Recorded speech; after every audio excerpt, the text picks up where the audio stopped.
மார்கழி மாதம் 12ஆம் நாள். திருப்பாவை பாசுரம் 12.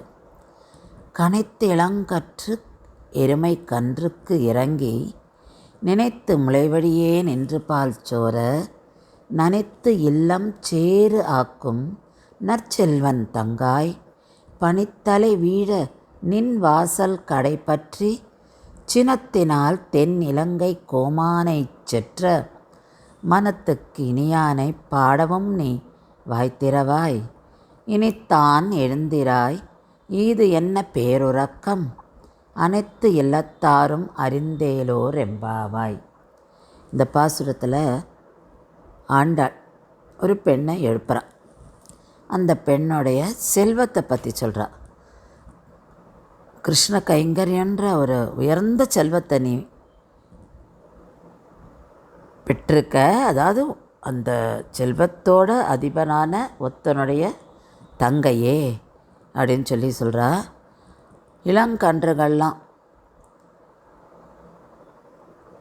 கதை கூப்பிட்றத பார்த்து அந்த அம்மா எருமைகள் அதெல்லாம் அப்படியே தன் குழந்த கத்துறதேன்னு சொல்லிட்டு அப்படியே இறக்கம் கொண்டு அப்படியே பால் அப்படியே பொழியறதான். பால் அப்படியே தானாக சுரந்து பெருகி ஓடுறதான். அந்த நாள் வீடு ஃபுல்லாக சேராக இருக்கான். ஸோ இங்கே வந்து அவள் சேரு அப்படின்றத வந்து செல்வத்தை சொல்கிறவ. ஏன்னா அந்த காலத்தில் பசுக்கள் தான் செல்வம். பசுக்களை வச்சு தான் செல்வத்தை வந்து அளப்பா. அதுதான் இங்கே ஆண்டாள் சொல்கிறா.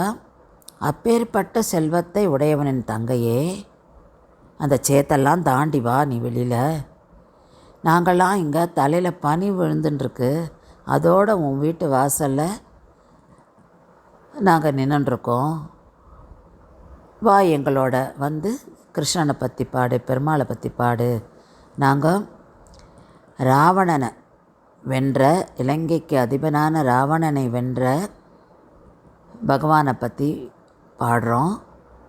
அவன் மனதுக்கும் இனிமையானவன். அந்த ராமனை பற்றி நாங்கள் பாடின்ட்டுருக்கோம். நீயும் வா. அந்த பாட்டு கேட்டும் நீ பேச மாட்டேங்கிற, இனியாவது எழுந்துரு, ஏன் இப்படி ஒரு உறக்கம் உனக்கு அப்படின்னு அந்த தோழியை அவள் எழுப்புறா. வா இங்கே நாங்கள் எல்லாருமே இங்கே திரு ஆயர்பாடியில் இருக்கிற எல்லாருமே இங்கே வந்து உனக்காக காத்துட்ருக்கோம். நீ தூக்கத்துலேருந்து எழுந்து வா அப்படின்னு சொல்கிறார். நீ தூங்கிறது எல்லாருக்கும் தெரிஞ்சு வேற போயிடுது. அதனால் உன் தூக்கத்துலேருந்து எழுந்து எங்களுடன் சேர்ந்து நோன்பு கொண்டாட வா அப்படின்னு இவ அந்த தோழியை எழுப்புறா.